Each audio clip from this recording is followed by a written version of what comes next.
Bismillahirrahmanirrahim. Assalamualaikum warahmatullahi wabarakatuh. Mari kita sama-sama membahas mengenai prosedur standarisasi larutan kalium dikromat dengan menggunakan metode titrasi dikromatometri. Pada proses standarisasi larutan kalium dikromat, larutan kalium dikromat ini nanti bereaksi dengan garam mor. Jadi baku primernya itu adalah garam mor. Nah, garam mor ini sendiri, ini adalah ini dikromatnya, yang warnanya jingga.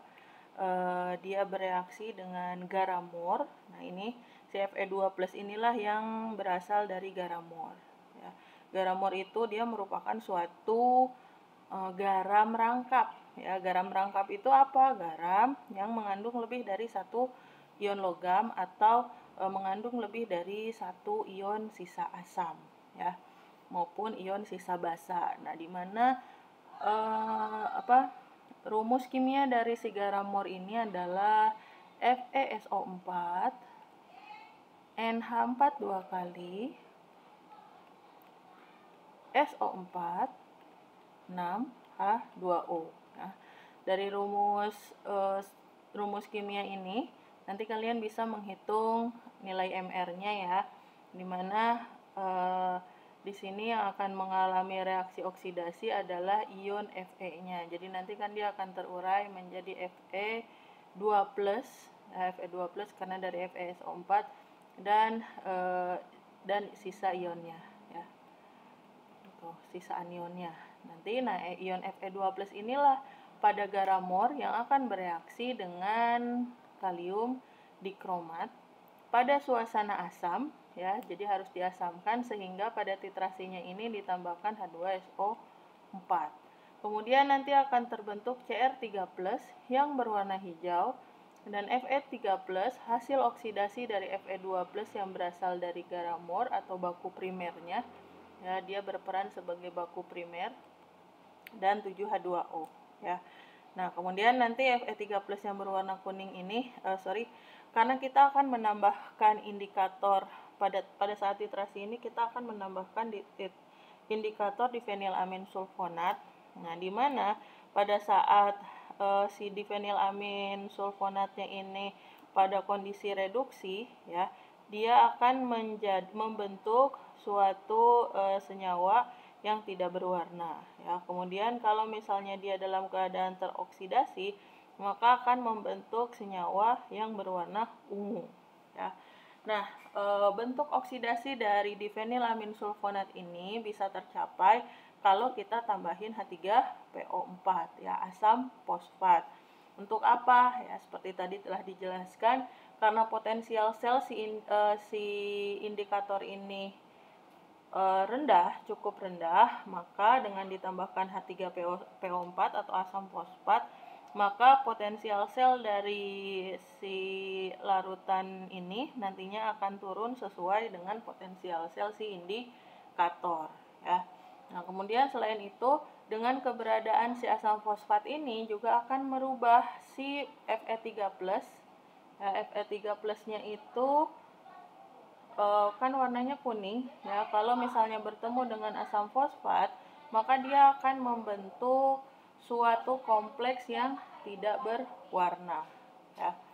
Nah, kemudian prosedurnya seperti apa bisa kita lihat.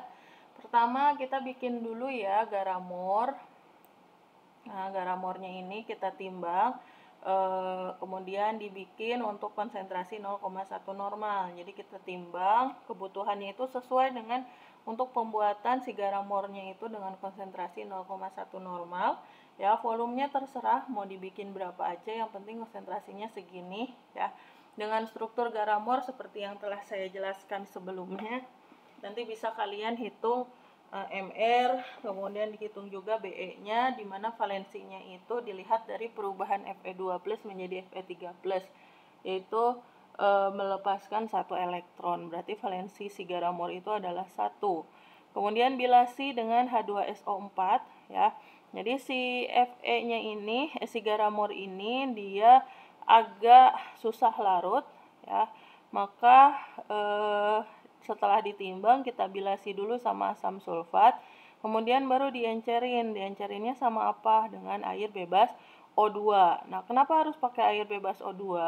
Karena keberadaan oksigen di dalam air ini bisa mengoksidasi si garamornya, Fe pada garamor ya.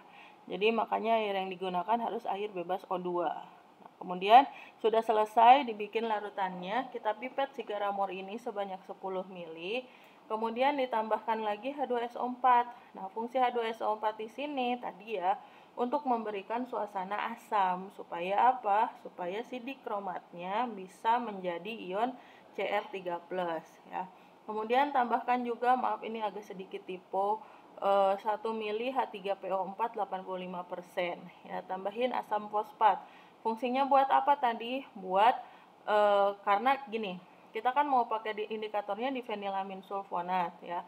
Maka harus ditambahin asam fosfat. Kenapa? Supaya nanti si indikatornya itu bisa mengalami atau berada pada bentuk teroksidasi ya yang memiliki warna ungu. Nah, keadaan teroksidasinya ini bisa tercapai kalau ada H3PO4 karena nilai potensial sel si indikatornya itu cukup rendah ya, lebih rendah daripada potensial sel si peniternya, si dikromat ya. Kemudian udah ditambahin indikator, maka bisa langsung kita titrasi dengan K2Cr2O7 atau kalium dikromat sampai dengan terjadi perubahan warna. Nah, nanti perubahan warnanya itu akan terjadi dari warna yang ini ya, yang tidak berwarna ya. Si indikatornya itu nanti berubah dari tidak berwarna tapi ada campur tangan si Cr3+ ya yang warnanya hijau, jadi agak kehijauan sedikit. Kemudian nanti berubah ketika si sampel Fe-nya itu habis ya. Kemudian si indikatornya itu udah teroksidasi sempurna, maka akan terbentuk warna ungu biru ya. Nah, pada saat terbentuk warna ungu biru ini, maka titrasinya itu dinyatakan sudah selesai. Nah, bagaimana perhitungannya? Sama dengan perhitungan konsentrasi baku sekunder yang lainnya ya, kita memerlukan data miligram baku primer. Miligram baku primer ini dilihat dari hasil penimbangan si baku primer ya, si garamornya. Jangan lupa penimbangannya itu kan satuannya tadinya gram, harus dijadikan miligram dengan cara dikali 1000. Kemudian BE dari baku primer ya dihitung dengan cara membagi si MR dengan valensinya. Ya, baku primernya itu kan garamor. Karena baku primernya garamor, maka MR-nya MR garamor dibagi valensinya. Valensinya yaitu 1. Kemudian dikali Fp baku primer. Fp itu faktor pengencer, diambil dari rumusnya itu volume yang dibuat dibagi volume yang direaksikan. Jadi tergantung kalian buatnya berapa mili, kemudian yang direaksikan itu yang dipipet. Nah, yang dipipetnya berapa mili.